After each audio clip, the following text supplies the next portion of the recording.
CIT training. Now I go back and I primarily share experience about, my mental health, my mental illness and that kind of thing during the family consumer panel. Yeah, you are one busy advocate. I know that. So we're going to go ahead and jump in. Thanks in advance for being here, for your time and sharing your expertise. 3, 2, 1.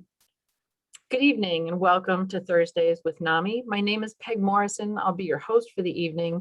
I am the Director of Programs for NAMI North Carolina. That's the National Alliance on Mental Illness North Carolina. I'm glad you're here. Thursdays with NAMI, it's a weekly webinar. It's our way of building conversations and building community around the topic of mental health. April is National Autism Acceptance / Awareness Month.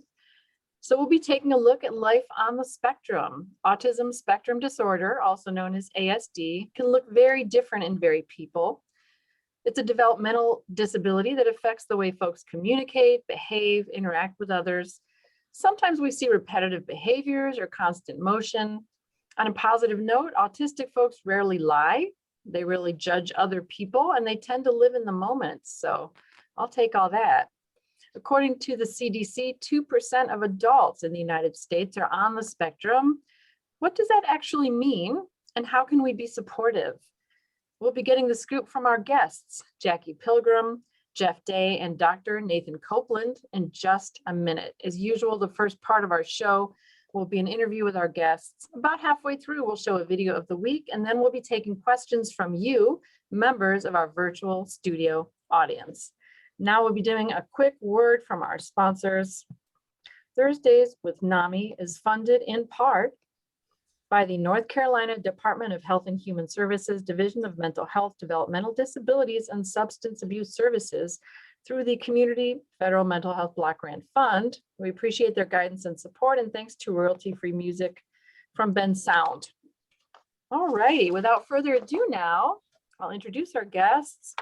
J. Nathan Copeland, MD, is an assistant professor in the Duke Department of Psychiatry and Behavioral Sciences. He's an attending physician in the Duke Center for Autism and Brain Development and medical director of Duke's primary care behavioral health program. So I imagine that keeps you on your toes, Dr. Copeland. Jeff Day is here with us. He's diagnosed with Asperger's in his late 30s. For nearly 2 decades, he's worked in the field of advanced analytics and serves on the Duke Autism Center's Community Engagement Advisory Board. In his free time, he advocates for all forms of neurodiversity and enjoys performance arts as a hobby. And Jackie Pilgrim is an autistic advocate, international speaker, blogger, poet, artist, and entrepreneur. She loves bringing creativity into all aspects of her life, especially mental wellness. She's the proud mother of a son who lives with a traumatic brain injury and other serious health challenges. Welcome, guests. Thank you. Thank you. All right. I'm so glad you're here. We've got a power-packed panel tonight, so we'll jump right in. We always like to learn more about our guests, your backstory, and what brought you here tonight. And you can go, I did alphabetically, Dr. Copeland, Jeff, and Jackie, so we'll just stick with that rotation if that's okay. That's fine. Sounds great. And thank you so much for having me here. It's a pleasure to be here with Jeff and Jackie as well. What brought me here? I'll say I developed an interest in mental health relatively young. Probably started in an AP psychology class when I was in high school. But looking back on it now, probably had more to do with the fact that my mom was a guidance counselor in the elementary school that I went to, and seeing kind of the work that she did and kids that she worked with probably just stuck with me for a really long time. I knew I had an interest in psychiatry early on, and either psychiatry or psychology, and wound up doing my training for psychiatry at UNC, and then got my child and adolescent fellowship at UNC as well. While I was there, I had the opportunity to work with an individual named Dr. Lynn Sickett, who has done a lot of work in autism, particularly around clinical trials, and had the opportunity to work with kids and families who had autism or were navigating the health system, and just really enjoyed the work and really enjoyed meeting the people and really enjoyed meeting the kids as well. And that's just been something that's continued onwards, and joined the Duke Center for Autism in 2017, and have had the opportunity to continue that work since. It's a pleasure to be here. Thank you. I'm so glad your mother inspired you and brought you here with us tonight. Sure. And Jeff. Yeah, hello, and similarly, thank you for including me in the panel. As said in my bio, I was diagnosed with Asperger's around the age of 38, so very late in life, and it was more of a blessing and a revelation and a validation than a curse or a label or anything negative for me to to read the Tony Attwood book on Asperger's syndrome and have so many things apply so directly to my life in a very detailed way, and to realize that this whole time where I thought that I was missing things, that I truly was missing things, and it wasn't a figment of my imagination. And so that was about 10 years ago. In the time since then, I've done a lot of reading, a lot of studying, a lot of introspection to understand, myself, the world around me, how I fit in, where I fit in best. And over the years, I had started going to some of the Autism Society of North Carolina conferences as a way to expose myself to the community, understand the community. In that process, there was a talk given by Jerry Dawson, who leads the Duke Autism Center. And I just walked up to her afterwards and said, do you think there's a place for having adults on the spectrum mentoring younger adults on the spectrum? Or how does somebody like me contribute? And so it's just started a relationship that became a friendship. And then I've talked at a neurodiversity at work panel, autism at work panel at Duke University, participated in some of the Ernie Els golf tournaments. I've talked to their staff, part of the engagement board. And so just finding different ways to advocate, to share what I know, to learn as much as I can, and figure out how do you make a positive impact. And so I see a question of what was the book I mentioned. So it's called just Asperger's Syndrome. It's by Tony Attwood.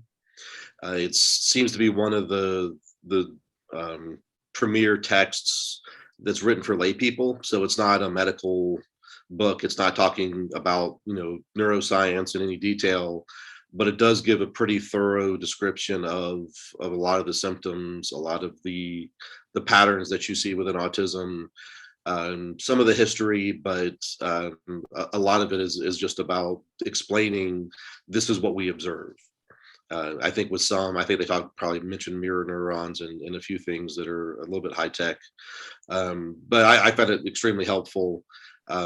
Down to, he tells a story of kids with Asperger's often don't express pain in the same way as other people do, and they may have an appendix burst. And my appendix burst when I was 4.5, because evidently my parents didn't realize I was in nearly as much pain as I actually was. And he talks about people who, if you collect Star Wars action figures, you have all of them. And I had almost all the Star Wars action figures. So there were things that were hit super close to home, in a way that it was pretty much undeniable to me that this was what I had been experiencing for my whole life. So now I do what I can. I do have a full-time job, but I look for opportunities to talk. I attend a lot of neurodiversity panels, so I like to see other people on the spectrum talk about work, talk about their lives, understand what they're experiencing, try to find the patterns, and give back when I can. All right. Well, I'm glad you're sharing your time with us tonight. And Jackie. Well, as always, Peg, it's always a pleasure to be here with you. I'm one of the biggest fans of your show, even though I don't get a chance to tune in, but I love what you do here. So thank you so much for inviting me a second time to come in. So yeah, I got involved, or autism brought me to this point. I was diagnosed at the age of 46, which was 9 years ago. But I got more involved with autism from what I knew best in terms of looking at the scope of autism through how I raised my son and what his autism looked like. And I wanted to support families who were new to the autism community. Interestingly enough, as I was showing support to families, I couldn't quite understand why I kept seeing a lot of disheartenment, a lot of gloom, a lot of, it's almost like very traumatic for them. And my experience was the exact opposite. I found my son to be a joy. And yes, there were some challenges in terms of reaching him, but overall, it was just absolutely wonderful. And I still think it's absolutely wonderful. So I try to support the parent in terms of adjusting to receiving the diagnosis and how to look at the whole child and not just focusing on the diagnosis, because the diagnosis is a very small part of that person's life. Yes, it changes some things, but there's a whole gamut of things that that child has received from their parents and extended family, and all kinds of characteristics that we oftentimes lose when we're focusing on the things that we're reading about disability. Also, I like to, in a very word-centric kind of situation that we're in, like to reframe things so they're not so negative. And I use myself as an example because prior to having a diagnosis, I knew that I was different, but I never saw myself as working at a deficit. And it wasn't until I received a diagnosis when a deficit even came into the picture. And I thought, gee, that's odd, but I really don't feel like I am working at a deficit. I really do not feel disabled. I'm quite capable. I've been working since I was 16 and I take care of my son, married and divorced and all those things. And I probably have a budget better than most people I know. So I don't know exactly what the deficit is. And then when I started looking into that, I found that the deficits were usually differences.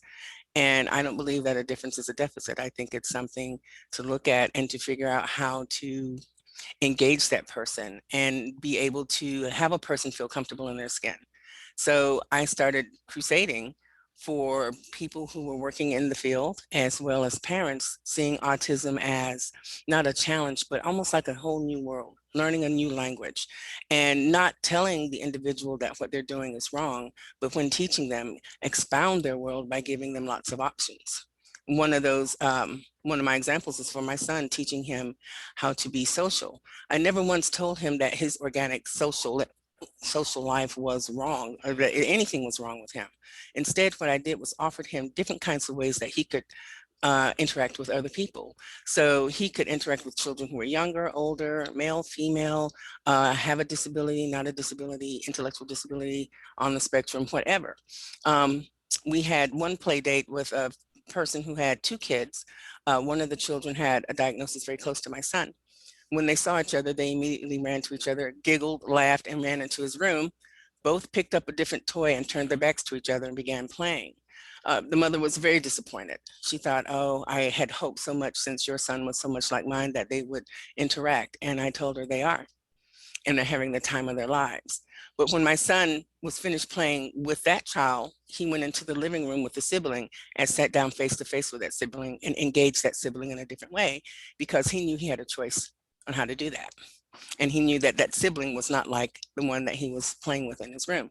So these are kinds of things that I like to talk about. And I come to NAMI and I share this information hoping that, NAMI would be a great way to get more information out to more people. In terms of looking at mental health, I am a person who suffered a lot of childhood trauma, and I attribute my ability to get through that trauma without completely losing myself was for my Aspie way of thinking. Being able to realize at a very early age, around the age of 7, that, as my parents were doing what they were doing to me, that it looked like they were looking through me as opposed to actually doing what they were doing. It was as if they were looking at someone else or reacting to an experience that I wasn't involved in. So I very quickly learned that with all that I was going through, it wasn't my fault. What they went through, I don't know. The fact that they couldn't get help for it is out of my control. So I used my time and energy to learn how to weather the trauma and the abuse and still not lose myself to taking fault for something that was not my own. So I say that to say this, being on the spectrum is what I love. I never saw it as a deficit. I think it's a blessing. I feel like it's a superpower. And raising a son who's on the other end of the spectrum has taught me so much about the human condition and the way that we can connect, no matter if it's different, typical, or whatever. Mhm. Wow, well, that's a lot to unpack with the very first question. A lovely story about your son Thank interacting you. with a friend. I just think that's beautiful that Thank you. they had their own way of being together, and it, Right. you know, it doesn't fit into our little checkbox, but it was beautiful. And it, you know, of course, strength-based is the way to go, no matter how intense the characteristics or symptoms, if you will, are. So thank you for sharing all that. All of you, thank you for sharing your personal story. And the next question will be different, I think, for Dr. Copeland versus Jeff and Jackie.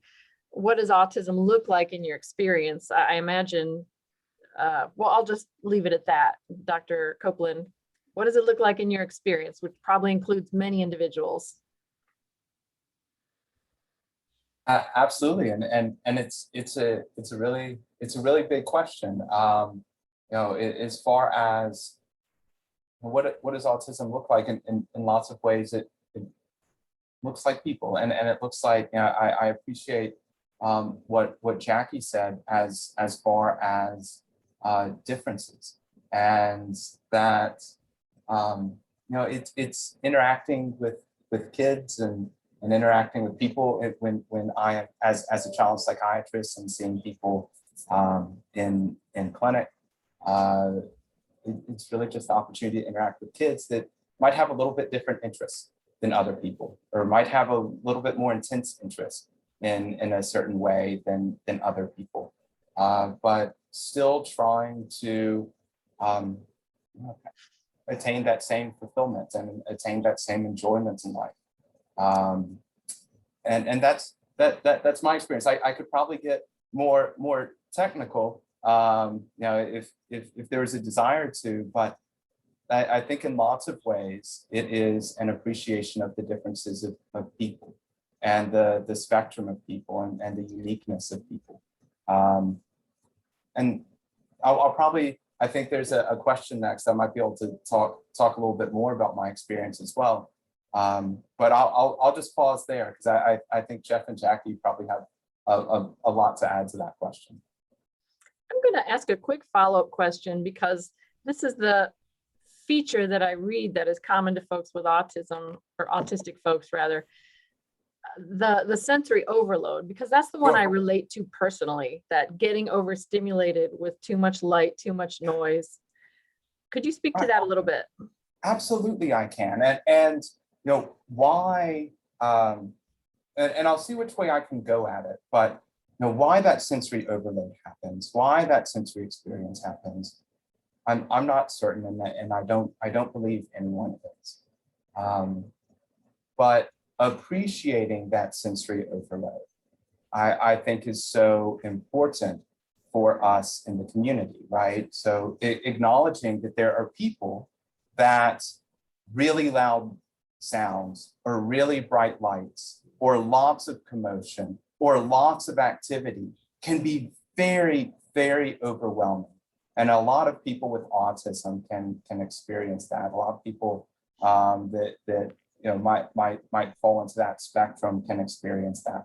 And where I think that becomes really, really important, and it's a really good question, is how we shape our world can be very important for the experiences, for someone's ability to engage in this world, right? You know, for someone that is not on the spectrum, maybe you can go to the airport and you can just walk right in, and you can just walk to your gate, no problem whatsoever. You don't think about anything. You have your headphones on, and you know, you're drinking a Diet Coke or something. But for someone that might be on the spectrum, that can be a lot. That can be an overwhelming experience. And how we shape our world, right? You know, do we have airports that have quiet rooms?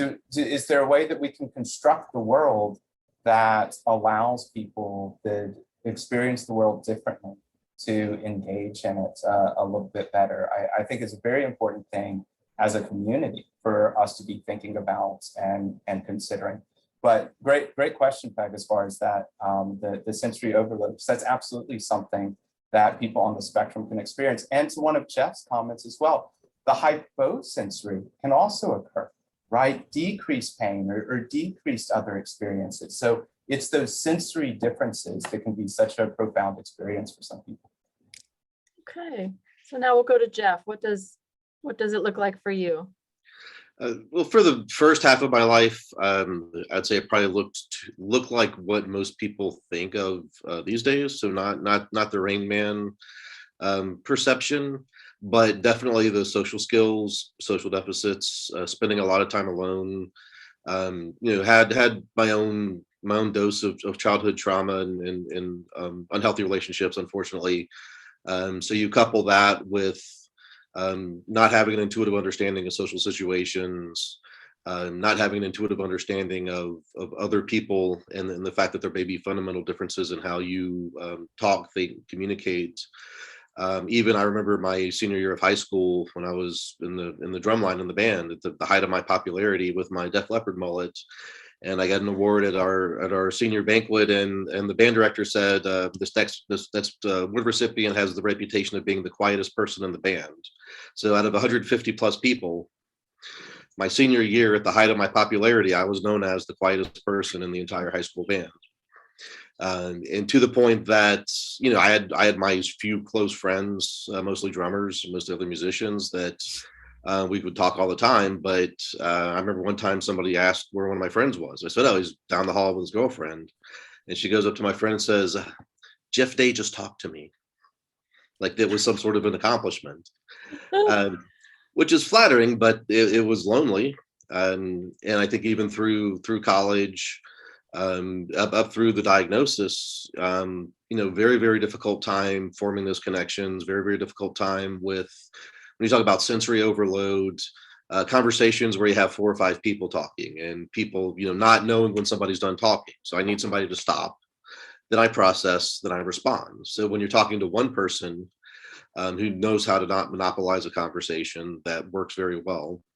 When people are cutting somebody off, when they're changing the subject, when they're talking about people you don't know, things you don't know. Even in my mid 30s, I used to hang out. I did improv theater for a long time, and I would hang out with improvisers, and same thing. Like people would say, "Jeff, stop talking so much," because I wasn't talking at all. But it was because the conversation was bouncing around, and I couldn't land on something. I couldn't. Okay, here's what we have. I understand it. I've processed it. So if I did talk, it was usually puns or observational humor, something very simple and quick-witted, but not necessarily relevant to the conversation or conversational in purpose, perhaps. So I think so for me, a lot of my life, the autism was over this overwhelming sense of social hopelessness, confusion, wanting to connect, not knowing how, spending a lot of time in therapy. And I found traditional therapy that is based on the premise that you really know the answer. We just have to lead you to it, is awful Oh my for gosh. people who really don't know the answer, who like fundamentally lack the neurological wiring to know the answer. So the vast majority of 20 years of therapy was pure invalidation.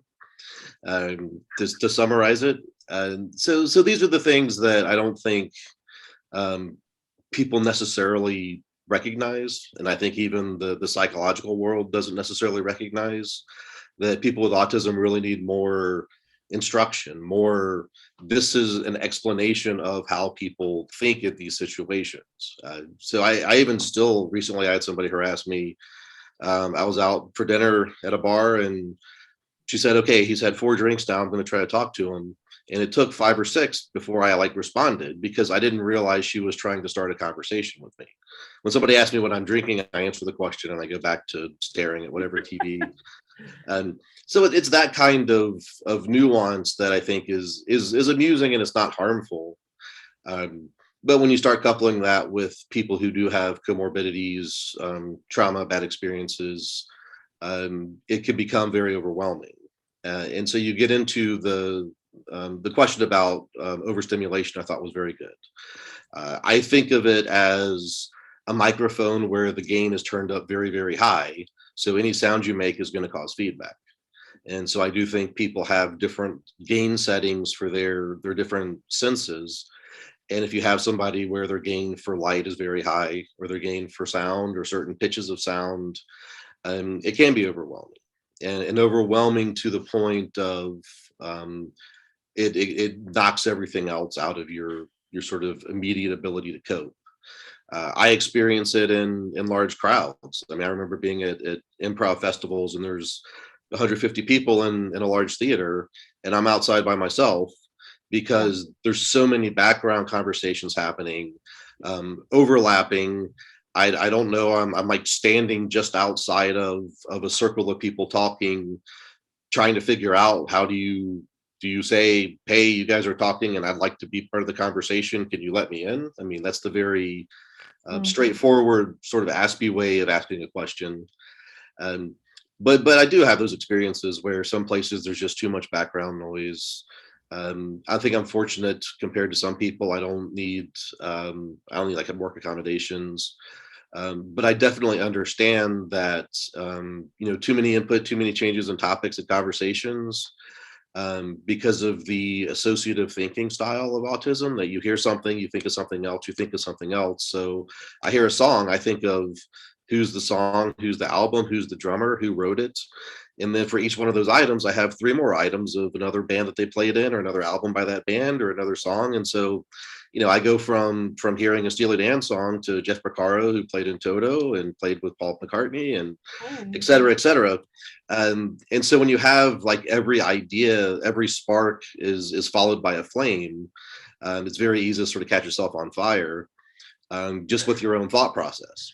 Wow. And so that's a different type of overload, but definitely in work situations where I have to shift gears a lot, where I have a lot of projects, where I'm going, one topic to one topic, going from, when I used to do more project work, and you talk to somebody in England about financial services, then you talk to somebody in India about supply chain, and then you talk to somebody on the West Coast about media, and then you talk to somebody in New York about finances again.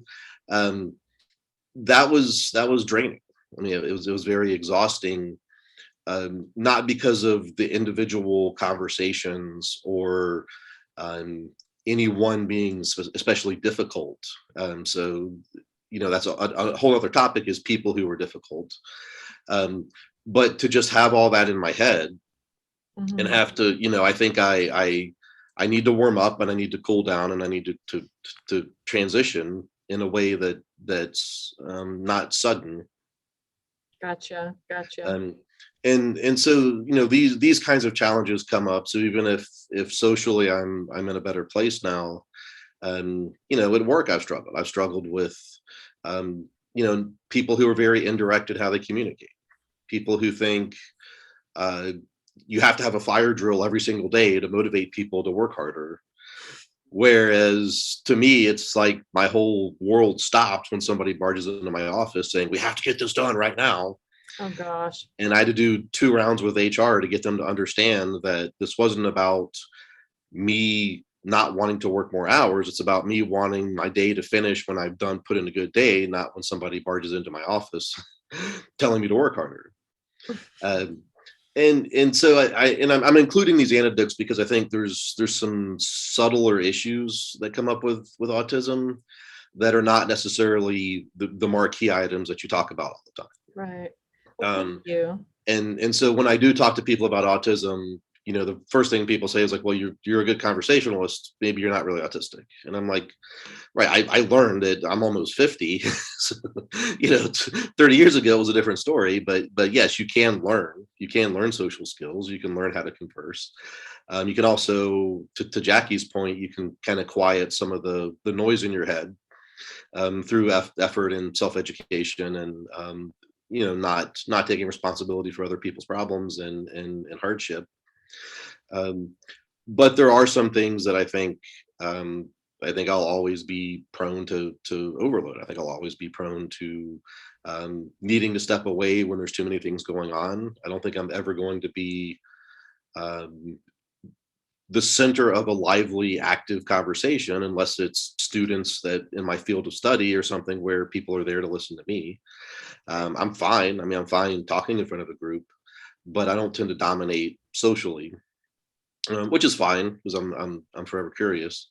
But now I think for me, autism is more how do you deal with autistic burnout? How do you deal with the lethargy that comes from having too much to think about? And how do you whittle that down to thinking about only the important things?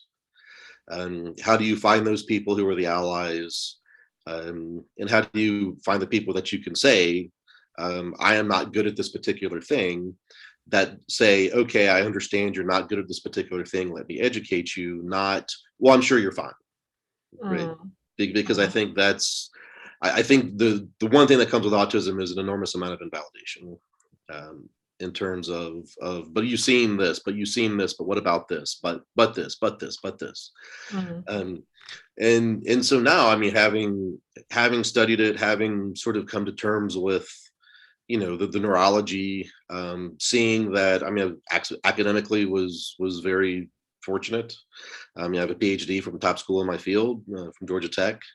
I tell people it's not a special needs PhD because I wasn't diagnosed for another 10 years after I finished it.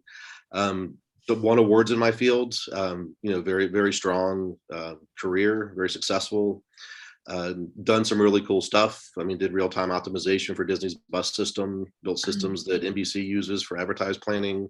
The North Carolina government uses a simulation model my team built for assessing impacts of legislation changes on prison populations.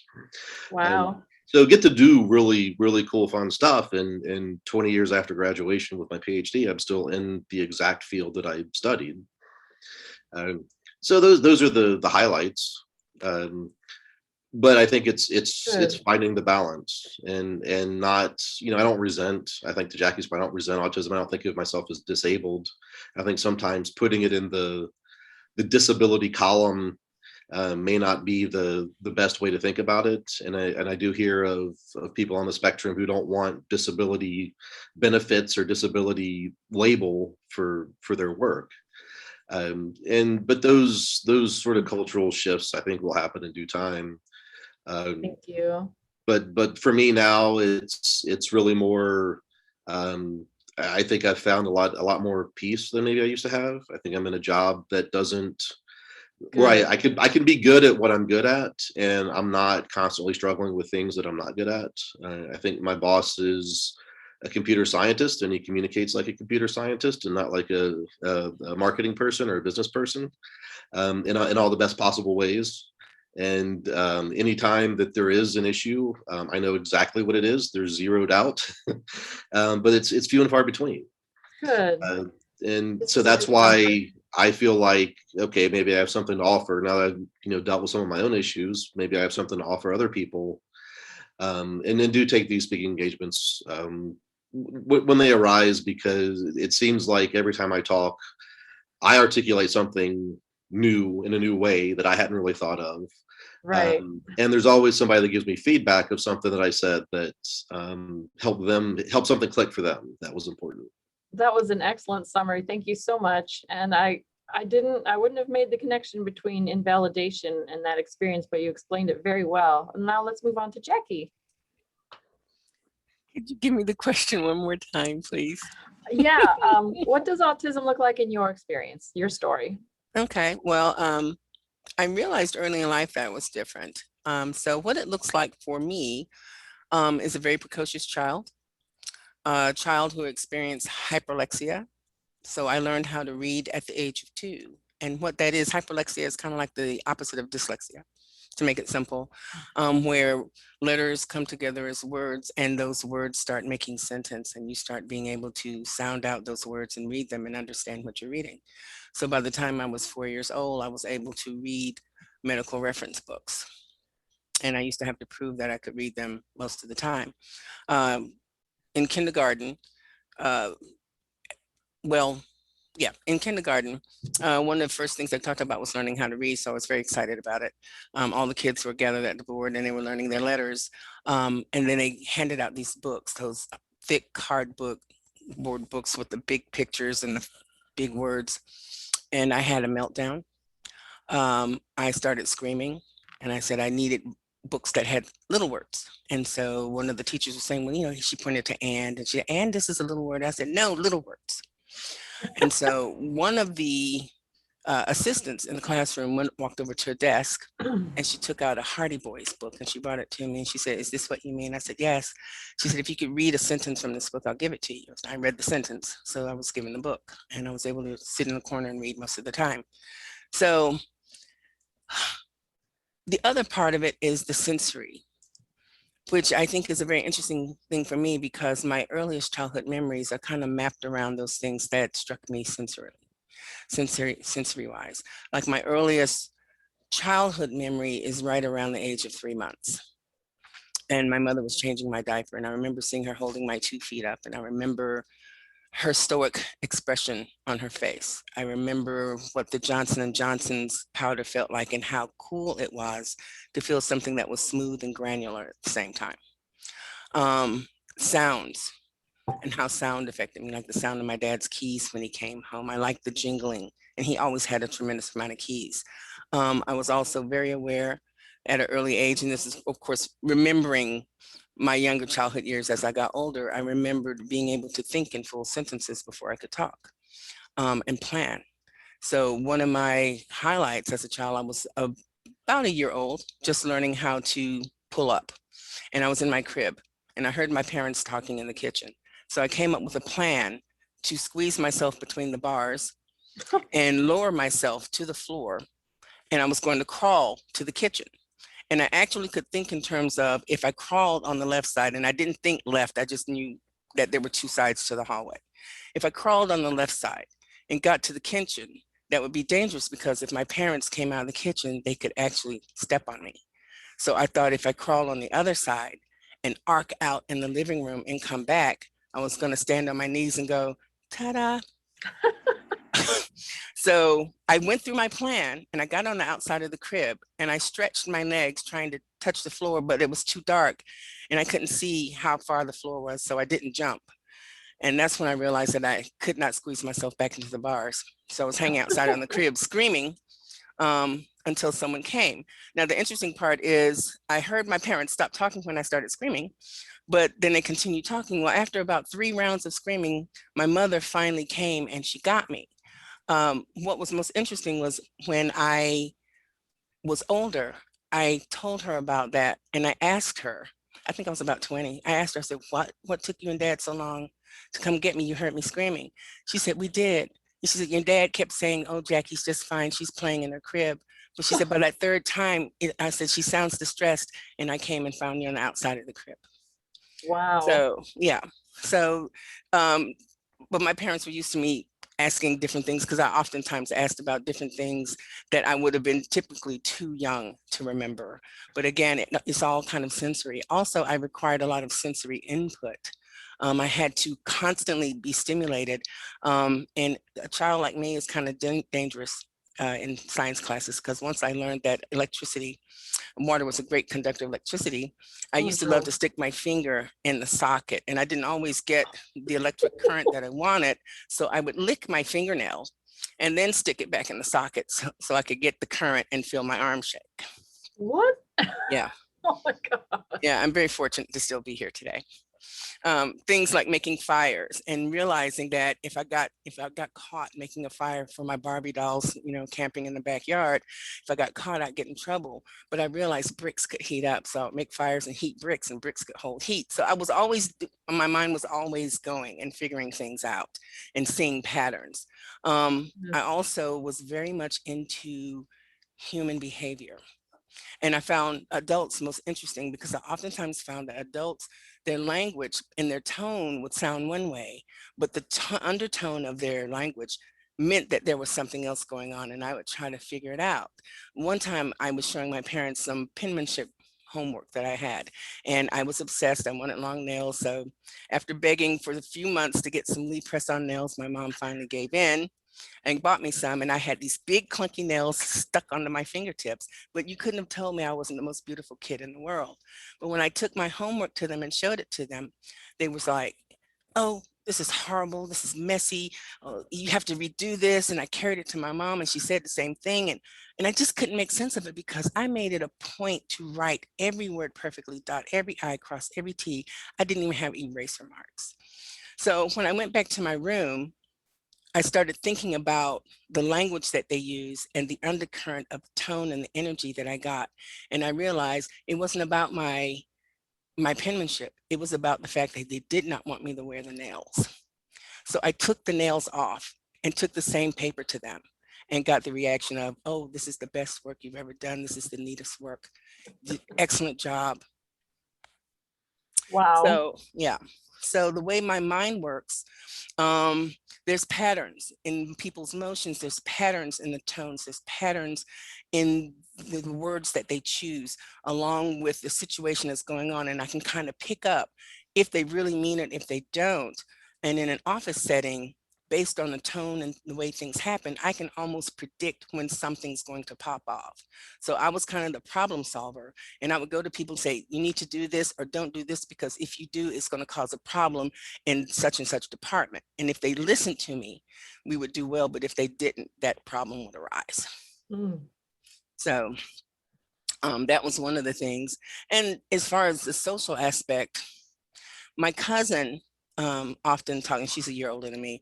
People often talk about, what was our friendship like? Because both of us have our intellectual disabilities just slightly. And she would say things like, Jackie, never really talked much when we were children. And I thought that was interesting because I always thought I was having a conversation with her. I always felt like we were constantly having a conversation. So and then she realized later we actually were, and we just didn't need many words. And we either play face to face or we could play back to back. But by and large, I didn't really like my peers because they talked about things that I had no interest in. I love talking about the human brain. I love talking about, speculating on how did the color blue come around, and why is, there's so much blue as opposed to green or opposed to brown or whatever. Those were kind of the things that I wanted to talk about. And human relationships in terms of dating, that was just a mystery that was more warranted to kind of like a scientific like approach. I dated because I wanted to try to understand what the thing was about dating. And I still don't understand, to be honest. I got married almost on that premise, and I still don't understand that either. But so the main thing about me is just embracing my differences, knowing I'm different, but trying to understand why other people around me were the way they were. And I never really quite got it. But I always loved being different. I never wanted to be like anybody else. I didn't know what the thing was called. I didn't have to have a name. Like I said, I never felt like I was working at a deficit. So that's pretty much the long and short of it. But I'm just, as an adult, I am finding that I'm willing to try new things and understand that I may have some difficulties. And then I try to figure out a process on how to deal with those things that cause me difficulty. Well, that's so interesting. It sounds like you just had a different perspective, and that resulted in a lot of insight for you. So, Yeah. and clearly both you and Jeff have accomplished many, many things over the years, taking that different approach. Next question is for Dr. Copeland. What do you wish people knew about autism that they don't seem to know? In some ways, I could be simple and say everything that Jeff and Jackie just said. But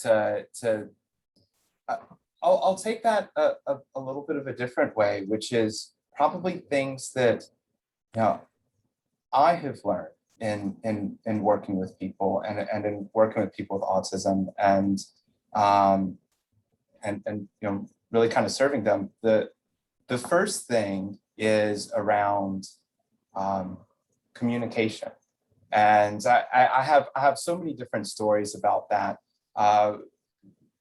Working with so many kids so one really neat thing that I've kind of learned in working with a lot of kids, and it's what in the field technically we might call scripting, right? And it's where people or kids hear phrases or watch movies and can memorize those things and repeat them over and over and over again.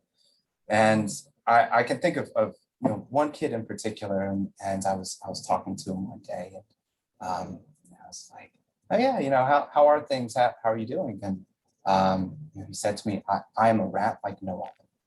And I stopped and I thought for a while, and his mom said, he really likes the movie Ratatouille. And he was scripting Ratatouille. And I stopped, I was like, you just answered my question. Like, you absolutely answered my question. You just answered it in a way that I didn't expect. And I've worked with so many kids like that, they are communicating. It's different, right? I've worked with kids that communicate only by scripting movies. And that's a wild experience because you have to kind of abstract your brain a little bit and say, I know you're answering me, and I'm going to sit here until I figure that out. And that's just such a powerful experience that these kids and people too are communicating in ways that maybe on the outset, if you aren't realizing that answer is coming directly to you, you're not picking up, right? And that there are so many kids and so many people that are communicating.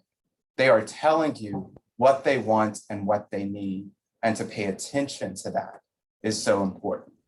The other piece that I'll just tell you that I just enjoy so much, and it probably fits on what Jeff and Jackie are talking about, is the interest that people have and the intense interest that people have.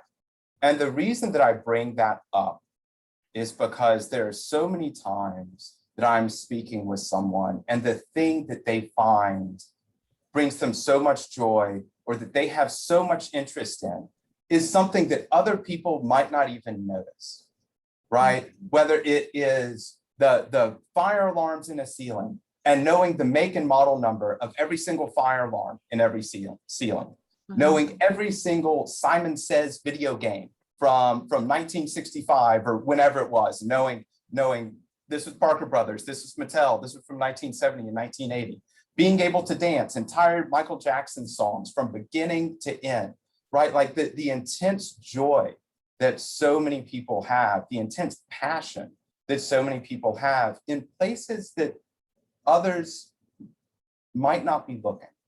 And there's so much joy in that. And there's so much passion that I think comes from people that have autism that might not be picked up on, right? Might not be picked up on in a general sort of way.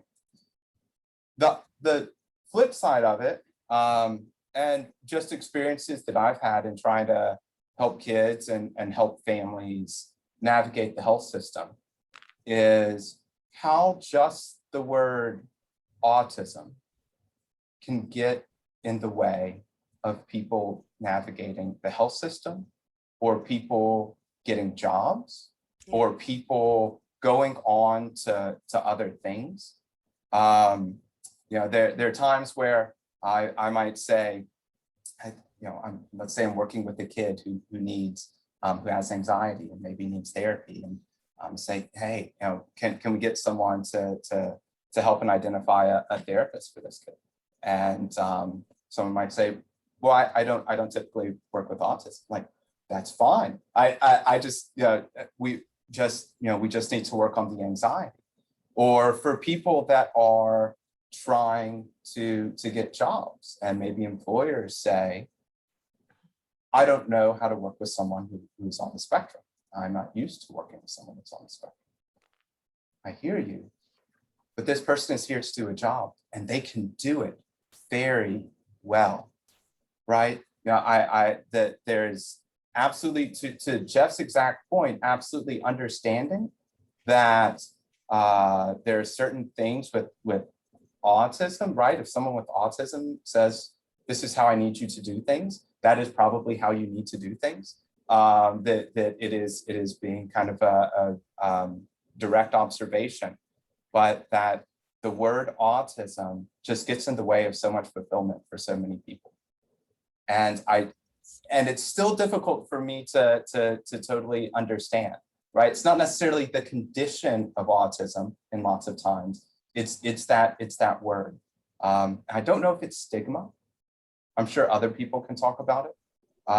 Or I don't know if it's people attribute something to this word that they don't think that that they can be the right service for someone.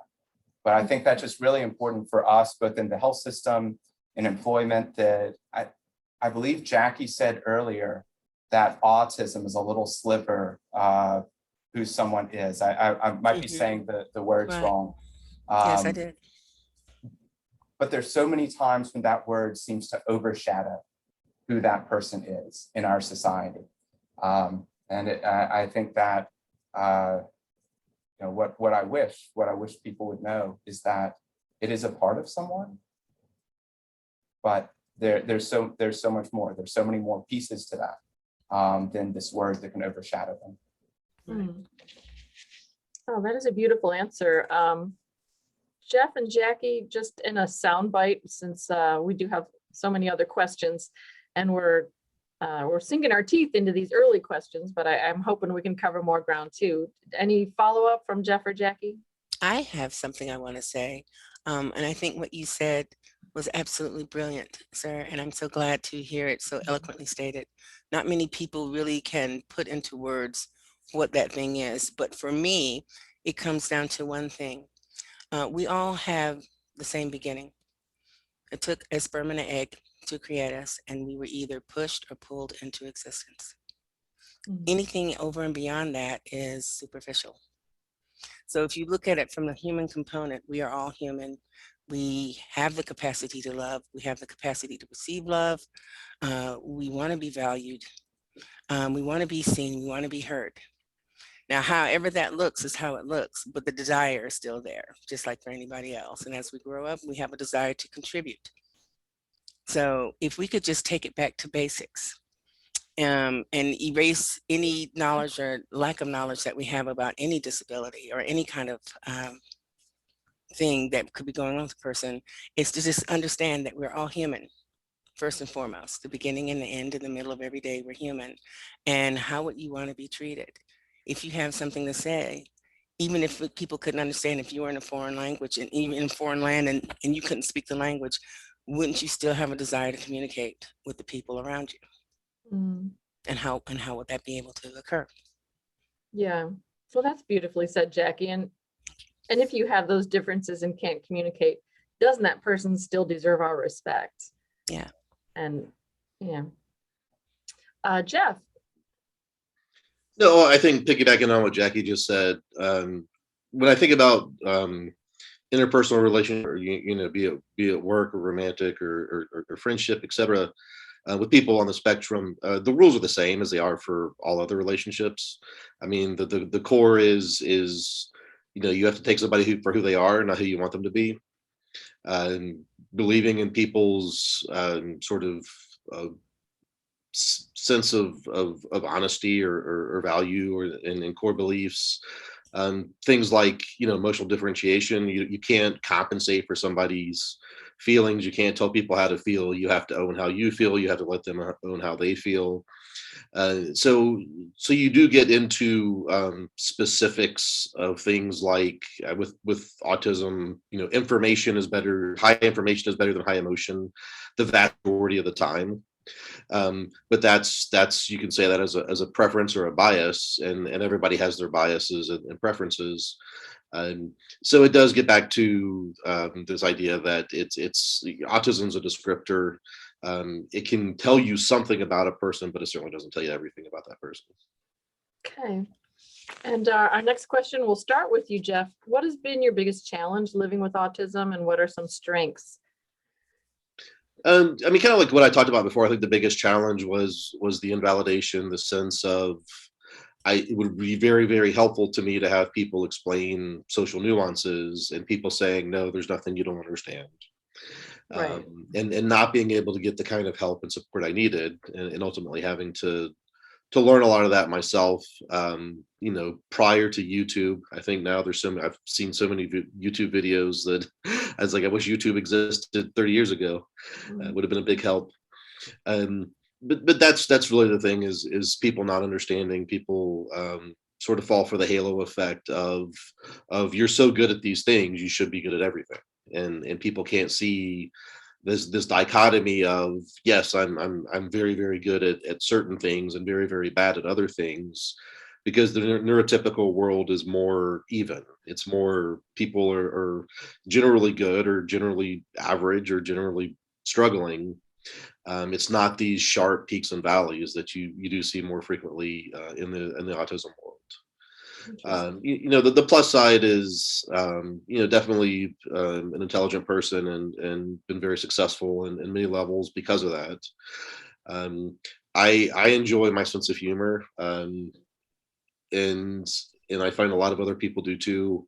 But I entertain myself, so I have low social needs in general, because I'm fascinated by my own thought process, and kind of like Jackie, like understanding things. So I'm the kind of person that can stare at a blade of grass for an hour and pick up the patterns, pick up, you know, why is it this wide here and this wide here, and why is this part different than this part, and is it symmetrical, is it asymmetrical, are they all like this? So having this ability to entertain myself and be constantly fascinated by the world, without necessarily, I mean, I do have social needs, but in a time like COVID, I think I weather the storm better than most, in terms of periods of long isolation or prolonged isolation. And those are all things that I see as positives. I think, I mean, my ability to be self-sufficient, is good, not always ideal, but I enjoy it, and I enjoy my own company, which I think is, if I have to spend the rest of my life on a desert island with one person, it's going to be me. I like that. And Jackie, how about you? What have been your biggest challenges and biggest strengths that came with being autistic? That's a hard question for me because, again, I don't really wrap my difficulties up in or surmise it as an autism thing necessarily. It's a difficult thing, but if it were to be a thing, I would say sometimes the struggle, even though it may not look like I'm struggling right now, the struggle to be able to convey my thoughts in a way that makes sense. If I am asked an open-ended question, it's like my brain starts dumping information and I can't sort it out and find something to hold on to and be able to speak in a way that makes sense and that holds on to a specific subject. So that's one of my biggest difficulties. But I think one of the best things with the struggle prior to and even now after having a diagnosis is empathy. I have developed great empathy for people who are embracing their differences, or people that don't even realize that they're having challenges. So even if someone makes me mad, I don't stay mad long because I realize that they're human and imperfect as I am, and that we all have our challenges, and to try to figure out how to work with them in their challenges. So just being able to have the time to see people and see past whatever that outer shell looks like and recognize that there's a soft, squishy center like mine. I think that's what it is. I love that. I love those last few words. That's fun. So look, I have a question. Have you ever faced stigma and or discrimination? But I'm going to, well, I'll let you answer that. In light of everything else you've said, I'm interested to hear what you'll say. Are you asking a question to me directly? Yes. Yes, I have experienced stigma. And oftentimes it's once I've revealed my diagnosis. I could be having a conversation, if I could be at a doctor's office and talking, and if they look at my chart, or, they'll see Asperger's, and then they'll turn around and immediately talk slower. Ask me questions like, are you aware, why you are here? And I'm like, yeah, well, I drove myself here. I made the appointment. Oh my So gosh. I'm fully aware of why I'm here. I find that I experience a lot of stigma within my social group and in my communities, but I attribute that to the fact that we don't really talk about things like autism and Asperger's or mental illness, and we haven't found out how to have that conversation comfortably. So oftentimes what people do when they don't understand, they overcompensate with just kind of like vomiting out a lot of information, or they kind of shut down and don't really say much of anything. And they just say, well, I don't know how to react to you. Well, I'm human.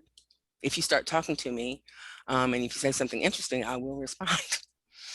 So There is that caveat. Yeah, so so that's pretty much it, but I really don't really have any complaints about being me. Okay, and it's 8 o'clock already. I have no idea how that happened, Wow. but I'd like to give Jeff and Dr. Copeland a quick soundbite follow-up if you'd like, and then we've got a list of questions in the Q&A, so we'll go to that. I'm gonna do a stare off to see who talks first. I'll go since he's pausing. Stigma, oddly, the one experience that stands out in my mind of stigma happened at an Autism Society of North Carolina conference. And I would go as a self-advocate, not just because you get a discount, but that's how I classify myself. And I was at a table, and there's an awful lot of mothers there who have children on the spectrum.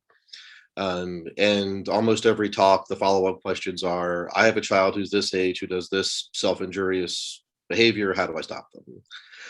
But I was at a table, and I was I think it was two or three mothers and maybe somebody who was clinical, and people were introducing themselves. And you can see with these mothers that then in the back of their mind, they have this idea that my child could be a successful, independent professional someday if they have the right kind of support. And so we go around and they get to me and they say, are you clinical? Are you a doctor? Are you a psychologist? I said, no, I'm a self-advocate. And even though I don't normally pick up a lot of facial expressions, I could see their face change. And it was like the first thought they had, I swear, was, oh, he's autistic. There's no way he's a successful, independent professional. And so I told him, I was like, I worked at SAS at the time. I was like, I work at SAS. I do optimization and I do high-end analytics. And they were like, oh, good for you. Mhm. In a way that was just like, oh, wow. And I'm like, Attaboy. yeah, like, oh, good, way to go. Like they suddenly felt like they had to reassure me. And it was really odd. And it really caught me off guard because I sort of went there with the idea of how do I help other people achieve some of the kind of successes I've achieved, and to feel like somebody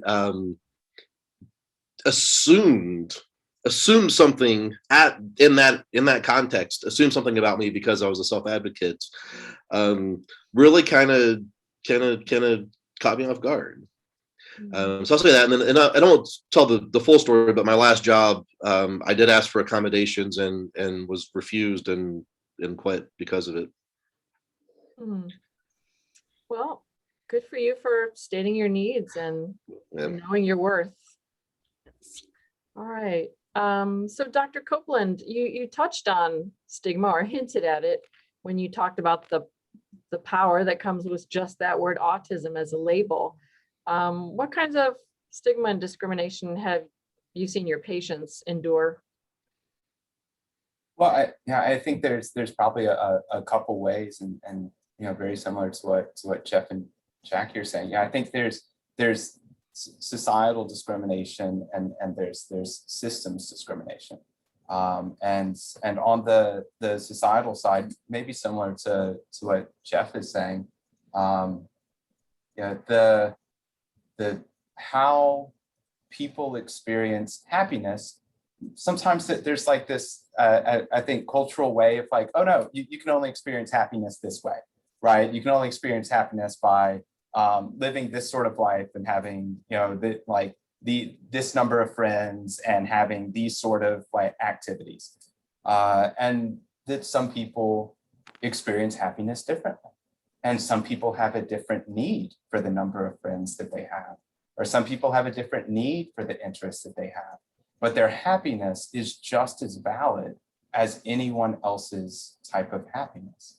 And how they exist in the world is just as valid as anyone else's. And so that's sometimes where I feel that some societal discrimination occurs. You need to behave in this sort of way because this is the only right way to behave.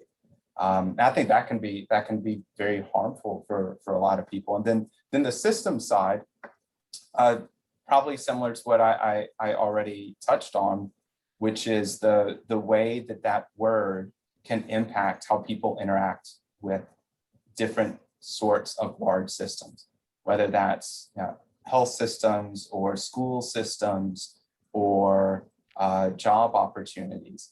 That word is often seen as larger than the person, and really trying to understand how that stigma occurs, right? Before, maybe similar to what Jackie was saying, but before someone even meets someone, if they see the word autism or Asperger's, there's this concept that occurs. And that can really impact someone's life opportunities in lots of different ways. So that's often where I see a lot of stigmas occur, and the expectations that we have for certain people, and how those expectations are often silly. Who decided to make these expectations? And it'd be a nice thing if we could figure out how to adjust. Yeah, absolutely. Well, thank you for that, for all of your insights and a lot of eloquence and wonderful information coming through here tonight. Since it's 8:06 now, I'm going to fast forward, skip through our video. If you're interested in seeing something about a silent prom that was done in a high school in Georgia, Google that.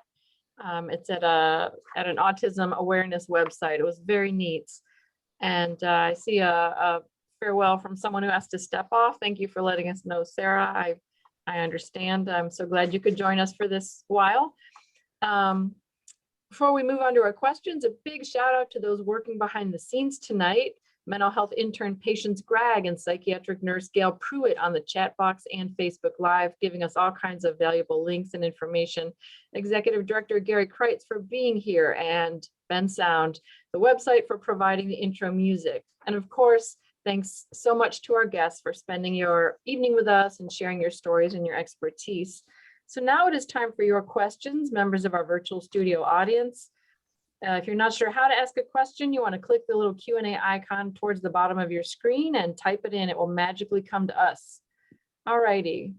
So first one goes to Jeff. You said that you learned how to converse and become the conversationalist you are today. How did you learn that? Was it therapy, self-taught, translation books, or something else? Yeah, wow.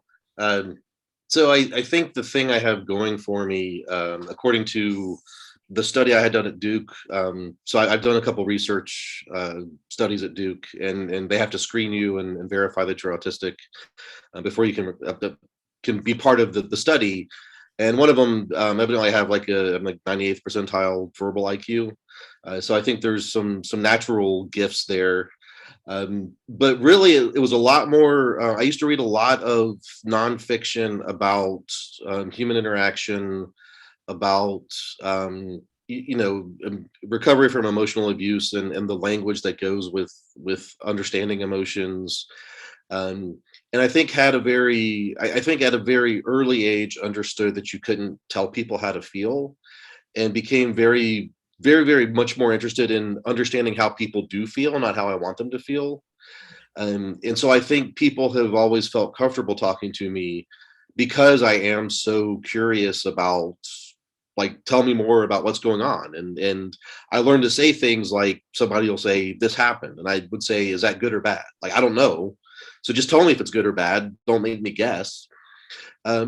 But I found that relaxed people, that people felt like, I was a person that could tell anything and they're not going to feel judged. They're not going to feel reprimanded. I'm not going to say you have to go do this or you have to go do that. So over time, as I understood that not everybody, cares about, musical history and who played songs and what, and my special interests, and had a natural curiosity about people, that I started to learn things like when people were stopping. I started to learn things like, how to ask follow-up questions, how to keep what I was saying to something digestible. And so that was all very, very deliberate on my part. So I think there was a combination of some natural gifts that I'm fortunate to have, and a deliberate effort to understand the dynamics of human interaction, and then learning, just reinforcement learning, feeling good when something good happened and feeling bad when something bad happened, and knowing what to repeat and what not to repeat. All right. Thank you for that. And this one is a question to anybody who's interested in taking. Is there a better way to describe being autistic than as a disability? If so, what would that be? Oh, I'll try to answer that as best I can. Um, for one who doesn't see it as a deficit, usually when I say it's a chance to have a human experience from another vantage point. Because the way we take in information, the way we process it, the way we categorize it in our brains is very different. And I like to explain things kind of in pictures so people can hear what I'm saying and kind of picture how my brain works and appreciate the differences, and then talk about the different things that I'm very good at doing. And even though there are some difficulties, it's still not a deficit. It's just, again, a difference. So one of the things I also say is learning about people's differences early on, having your children exposed to people who are different helps us to understand that differences are normal. Mhm. Yeah, How do I you tell feel people about- it's about differences in brain structure and function, and I try to map it to the neuroscience aspect, so that it's not seen as a dis anything. It's just that there seem to be common patterns related to um, different sizes and function of different parts of the brain. Okay. How do you all feel about the term neurodiversity? I'm all for it because I think we're all neurodiverse. Yeah, I think especially these days that diversity and inclusion are the big things that so many companies and elsewhere, um, to attach diversity to it, and see it as another form of diversity on top of gender diversity or ethnic diversity or in anything else. It's the right time for it, but I also think it gets back to the point of this is about neurology, not about flawed human beings. Mhm. And Dr. Agreed. Copeland. Agreed. I think it's a really neat word. It's a really neat word to allow space for people perceiving the world differently, for engaging the world differently, from having different vantage points about how they view the world. And I think it's an important word because it creates a space that there is neurodiversity, that people's brains are different, and the way that people interact in the world is different. And I think it creates a welcoming space for that word. All right, thank you. Next question is from Executive Director Gary Kreitz, NAMI North Carolina Executive Director. A decade ago, when Duke's Margaret Pirasak Vance, who's now at Miami, was doing research on chromosomes 19 and 12 as a means to predict the risk of someone exhibiting autistic spectrum disorder, some wondered if the answer to autism might lie in genetics. But is the expression of autism bigger than genes?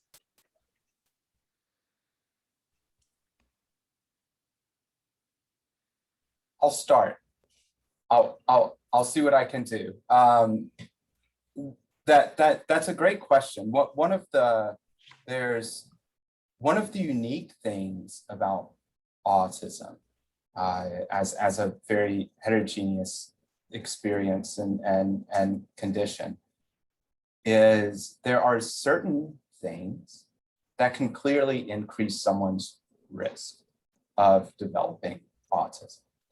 Right? There's a condition called tuberous sclerosis that about 50% of all people with tuberous sclerosis will meet criteria for an autism spectrum disorder.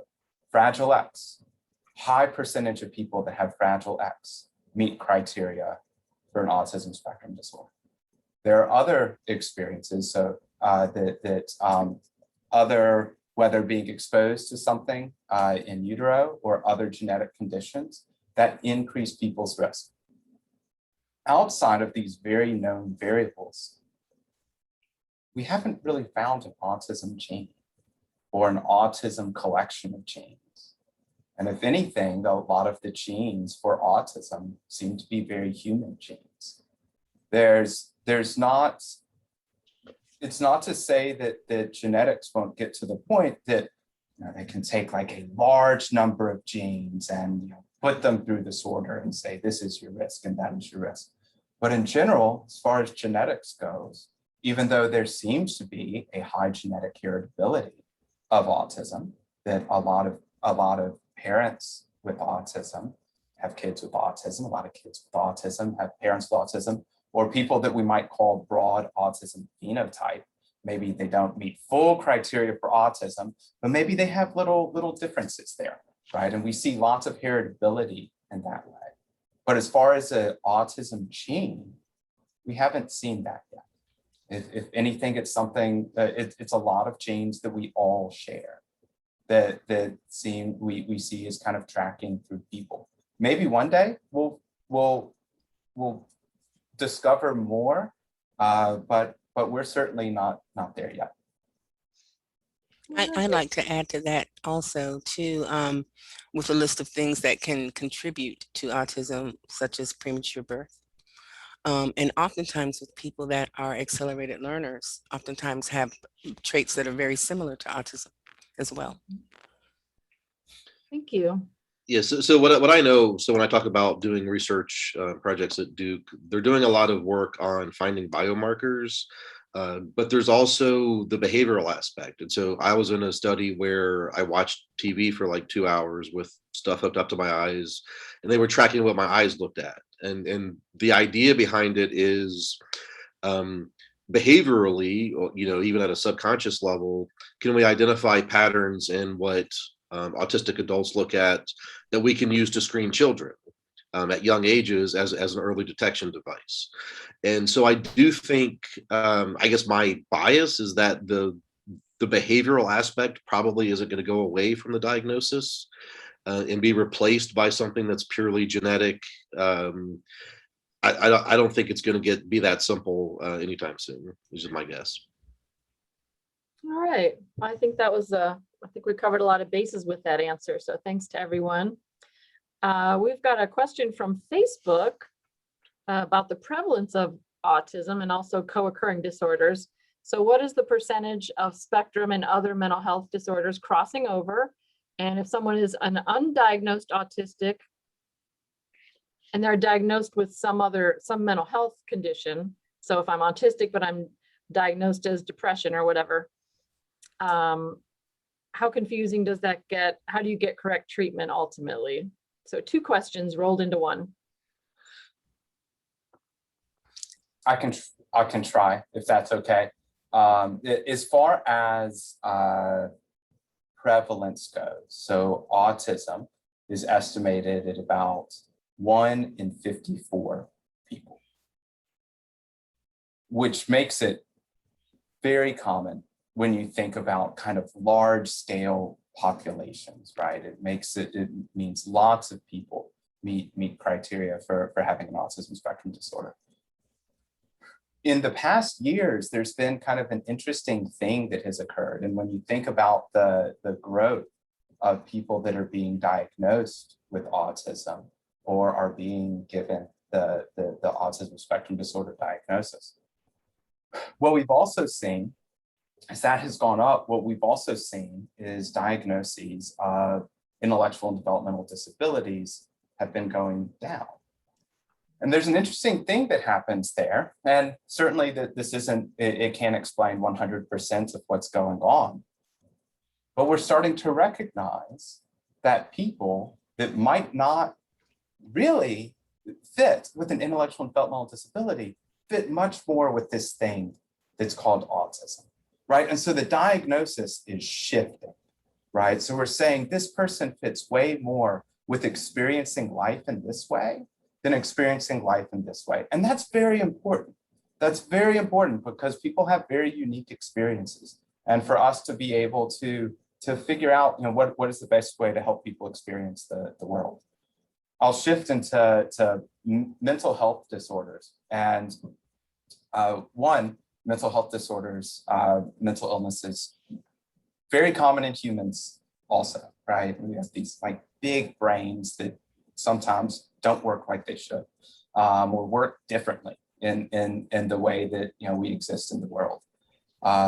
In general, probably about 40 to 50% of all adults will at some point meet criteria for a mental illness. If we're thinking about kids, it's probably close to about the same. Not to say everyone needs treatment, but probably about 20% of all kids have a mental health condition that is impacting the way that they exist in the world. So let me just go back to the kids. About 40–50% of all kids probably will meet criteria for a mental health disorder. In autism, that number is about 70. Why that is, I'm not too certain. Is there a certain risk factor that autism creates for experiencing mental health disorder? I don't know. Is it the stigma or life experiences that people go through who have an autism spectrum disorder that creates the risk factor that makes it more likely for them to experience a mental health disorder or mental illness? There's probably a large part of that too. So the way autism fits into all of this is very, very important, and has really affected the way that we think about diagnoses, and that we think about what is the most appropriate thing to say for what someone is experiencing. Yeah, I agree wholeheartedly. One of the things that I have talked a lot about in terms of autism and mental illness is the prevalence for suicide in our community. And when I think about the suicide trainings, because I've had 3 suicide trainings, and not one time has autism been mentioned. So I think it's very important to include in that the risk for a person who's on the spectrum to have suicidal ideation or attempts or even completion is fairly high. From what I understand, the rate of suicide is 4% higher amongst people with autism than the general population, which is very high, if you look at the different numbers. So I would like to see more information out on that. But on the same note, I think for the medical professional, it's very difficult to try to determine what is the mental illness and what is the autism, and how they play against each other and how they contribute to each other. It's such a finely woven fabric. But I think that if we learn more about what the person is experiencing in the background, are they experiencing a lot of trauma and stress? And trauma doesn't mean it has to be worst case scenario. It could just be you wanting to say something, you don't have a way to get it out, and you're trying to give this information and no one's understanding, and how exacerbating that might be, or living in a body that you can't control, and you have all these wonderful thoughts, but no one's figured out how to reach you or open the way for you to be able to share those thoughts. That can be a very debilitating thing and can cause great distress.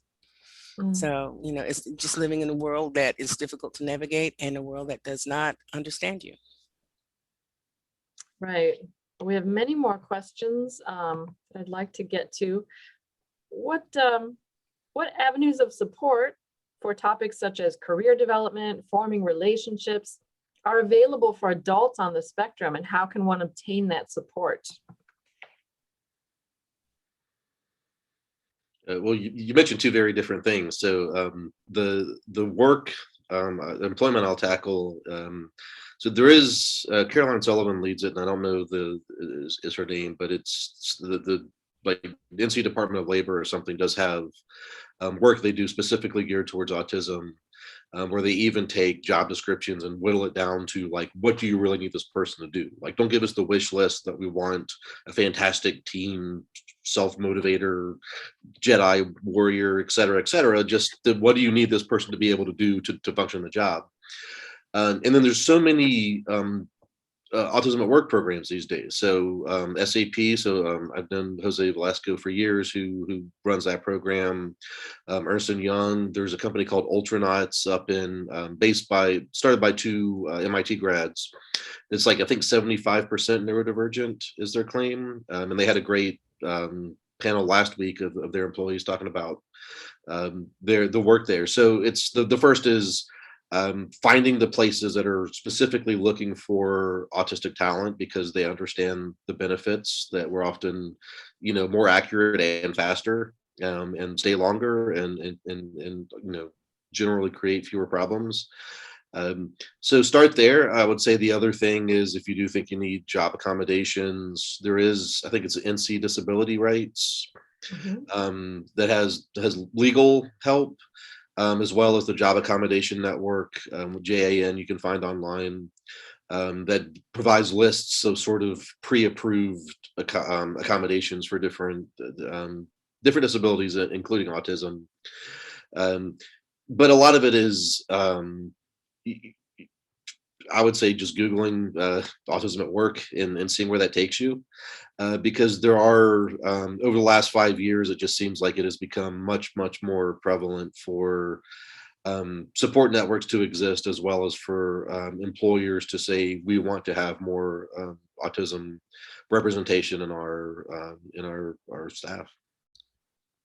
I also think one of the things that could help is when you're raising a person who's on the autism spectrum and they're able to go to school, not to assume that because they're able to earn their degree that they have the skills needed to be able to hold a job. I've talked to several parents who thought, I've gotten my child past getting their PhD, now they can get their own apartment, we'll help them get it all set up.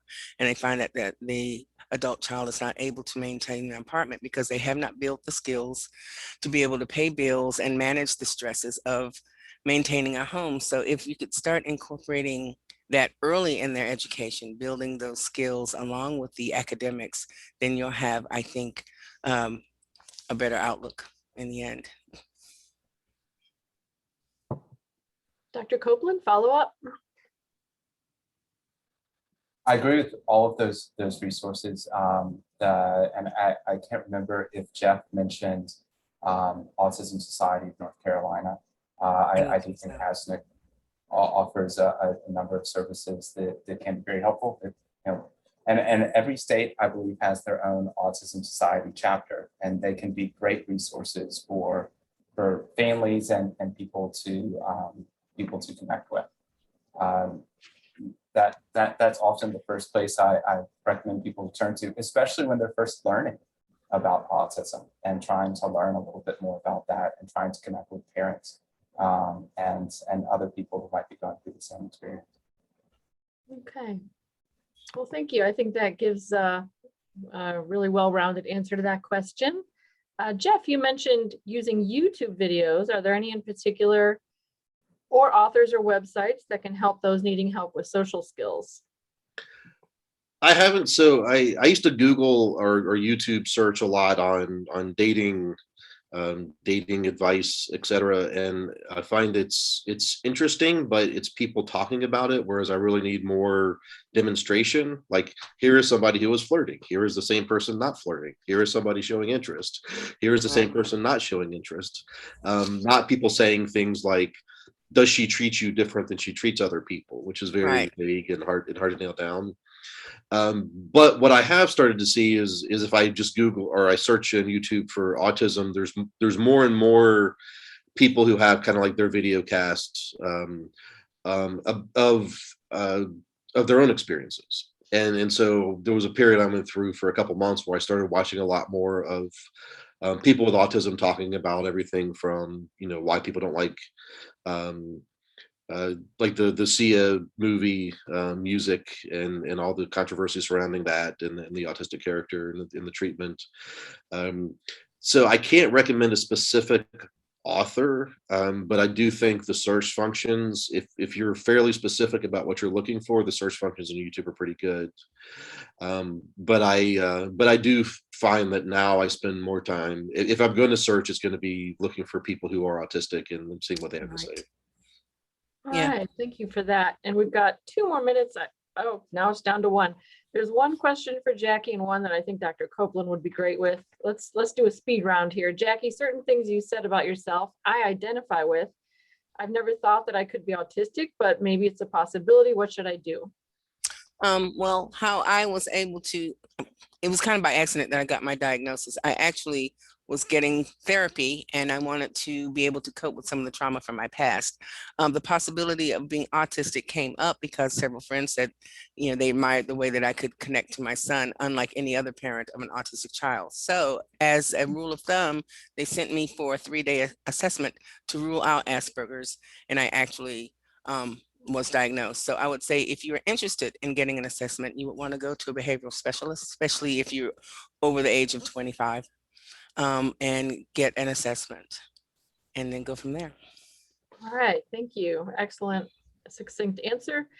Dr. Copeland, this overlaps a tiny bit. What is the best approach for a person if they feel they might have autism? Should they get tested or just learn more ways to deal with it?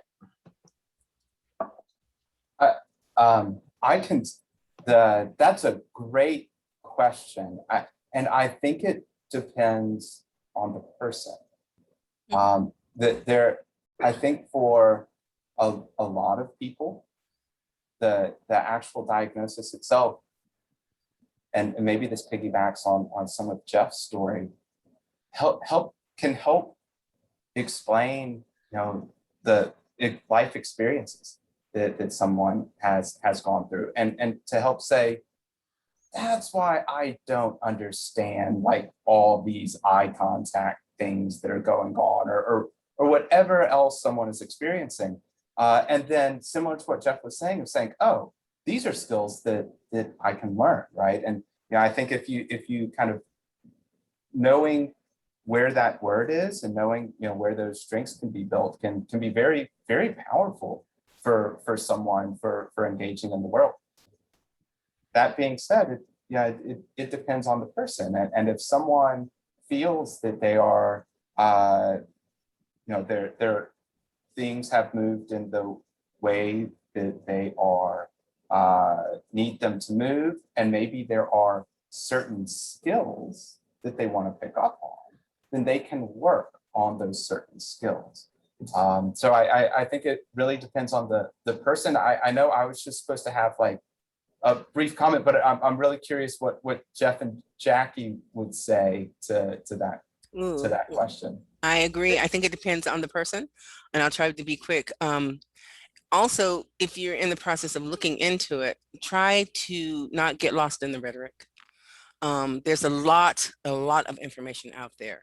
I tend not to be one to read a lot of information because I want to be able to express my experience in my own words, and I don't want to sound like it's coming from a textbook. And I think that my idea of who I am is more organic as opposed to comparing myself, which I can do later. But I think whatever the case is, if you have a diagnosis or not, please remember that you are a wonderful person, whether you get a diagnosis or not. Getting a diagnosis will not change who you are. And what you choose to do with the information is what you choose to do. Yeah, I would go back to the Tony Atwood book that I mentioned at the beginning. Was very helpful for me in sort of recognizing that this is probably applicable to my life.